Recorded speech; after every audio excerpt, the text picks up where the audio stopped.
Good afternoon, everybody. It was just another day at the office today. Just want to say that we want to thank so many people. We want to thank Kelsey and her family for having faith in us. We, meaning Martha and I, want to thank so many people that Kelsey and her family had faith in us. And we had a very tough playing field for a long time. And we also want to thank Judge Karp, who did a great job and was a gentleman and treated us fairly and with justice, and that's all we ever asked for, and we finally got it, so we're relieved. And but other than thanking everybody, I just want to hand it over to Martha, and she's going to have some words for everybody first. Yeah, so thanks, Tim. This is not only the right result, it's a righteous result today. It's been a long odyssey for those of you who follow this, and we started off in this case, understanding, as we all do, and as the judge said, policing is a tough job. Being a mom is a tough job. And on June 30th, Kelsey had to do both. She's trying to be a mom. She's trying to get back to work. And then her world fell apart. And unfortunately on that day, as she said to the judge, and you heard in court, she had to deal with all that. And unfortunately what happened in that bedroom started a chain of events with a narrative that they never diverged from. They never asked her about it. They rushed to judgment. And that case took on a life of its own, which unfortunately interfered with her life for an unnecessary and difficult time. I think Tim and I have known from the beginning that that wasn't fair, that the charges probably weren't fair, and that we were going to deal with the system, and we were going to take this to trial, and as Kelsey has said, without fail. She just wanted the truth to come out. She was able to do that when she testified in this case, and again, we're grateful for the judge's work. We're happy with this decision, and it's the right decision, as we said. She was always innocent until proven guilty. The Commonwealth did not meet their burden of proof, and she is innocent today. Kelsey, what was it like to hear that word, not guilty? To hear the judge say not guilty this afternoon? You sat there, you were on the stand yesterday telling your story. Share with us what that was like. So, I got shot. I went to jail for 103 days. I haven't seen my son. I had to sell my home that I worked very hard for. So, this is my first breath of fresh air, and I feel like I can breathe again. However, my fight is not over. I have a son that I need to reunite with, and that's where we are right now.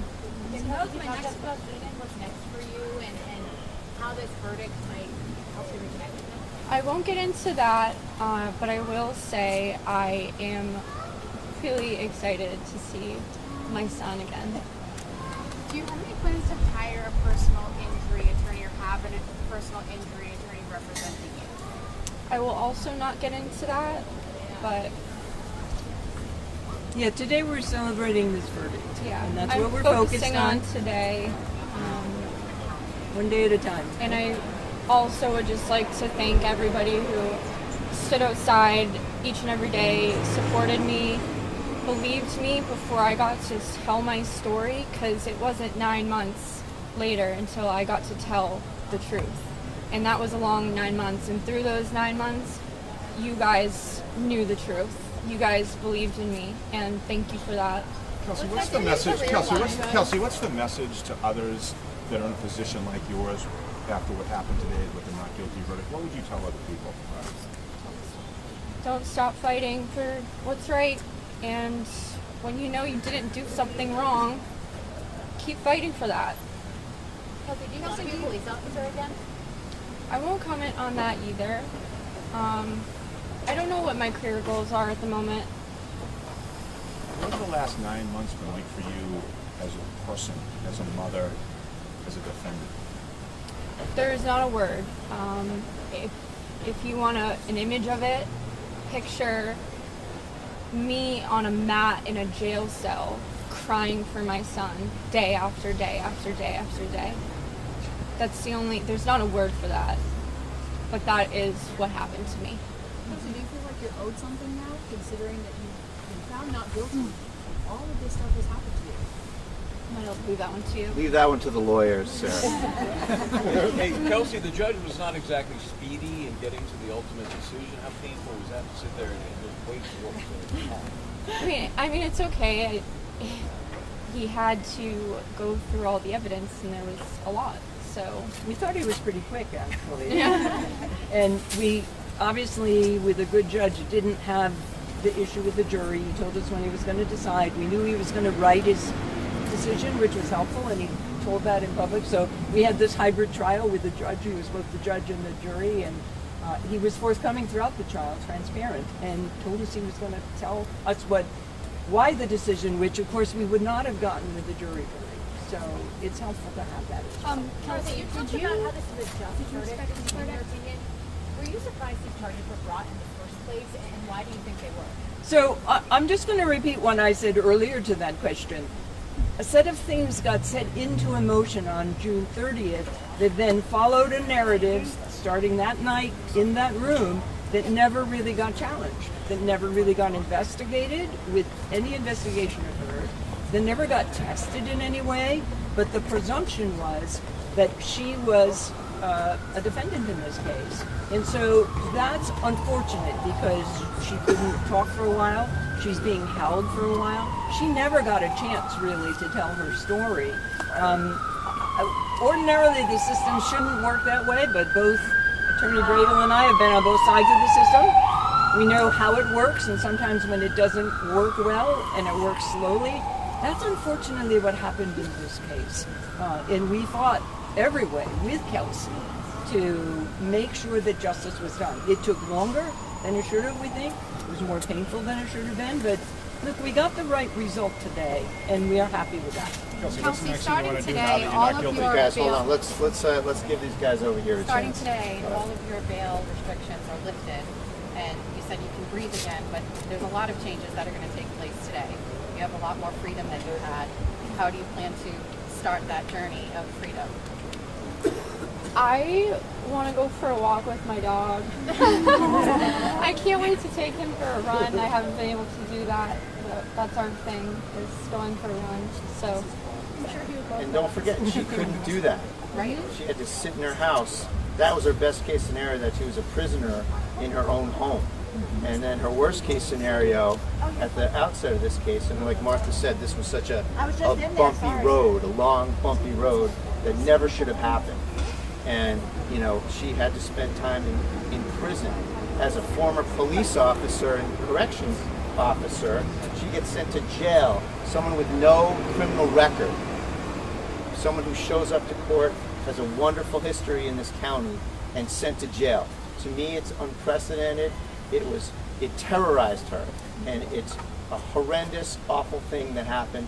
This case started out as a circus, and we are so grateful to end up in Lawrence in front of Judge Karp, who, like I said, is an absolute gentleman, a consummate jurist, and he treated everyone in that room with respect, with humanity, with kindness, and we were very appreciative for it. You have a message to your former colleague? What do you make of the judge saying he credited both Kelsey's testimony and the testimony of Officer Nunez and called it confusing? Well, Charlie, you know, he's the fact finder. He's got to make the sausage in the back room. You know, he's got to think about everything, and you know, it's a tough job for any fact finder in any case, really. But I mean, you know, Kelsey has said to you guys every time we're out here, I can't wait to get to the truth. I can't wait for the truth to come out. And finally, she got her chance, and she told the truth, and she put herself out there. The one person in the whole room that didn't have to testify. She's the one that got up there, put herself out there, and told the truth. And the judge, I think, treated her wonderfully and was very humane and kind, and listened attentively to not only her but to everybody in the case. And we're grateful for that. And I'll just add two things to that. First of all, people can believe they're telling the truth when they're mistaken, so they can appear to be credible but be wrong. And when a defendant like this is credible, I think, as Tim said in his opening and his closing, that creates reasonable doubt. And so that's the standard. The Commonwealth always has the burden beyond a reasonable doubt. We did know the one thing we weren't going to get was a hung jury here. So, Josie, do you have a question? You okay? Attorney Brittle, but it's okay. How are you feeling, Kelsey? I feel good. I feel relieved.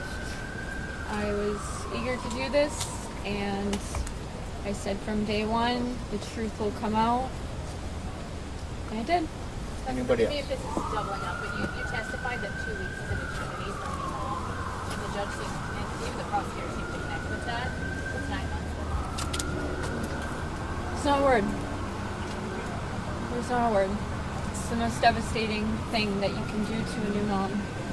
And hopefully, changes will be made. Where a new mom, or anyone, will never have to go through something like this. We've talked about that, and we're going to talk about that with legislators.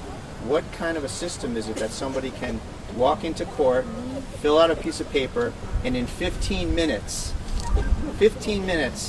take someone's baby away, take a mom of a newborn's baby away? It's just an incredible thing. It shouldn't happen, and we're going to work on some reforms of that statute.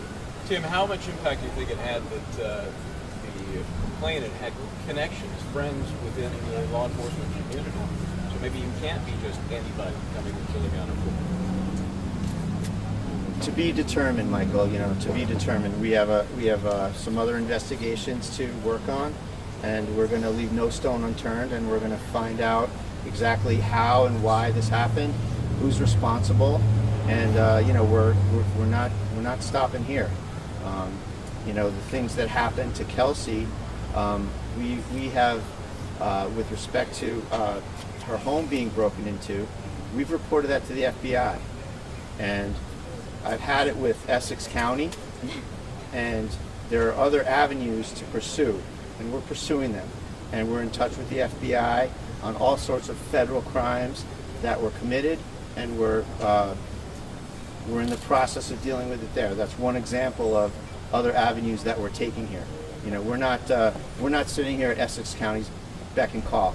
We know where to go, and we know who to talk to, and we are doing that. Anybody else? Great. Thank you. Thank you, everybody. thanks everybody. Thank you.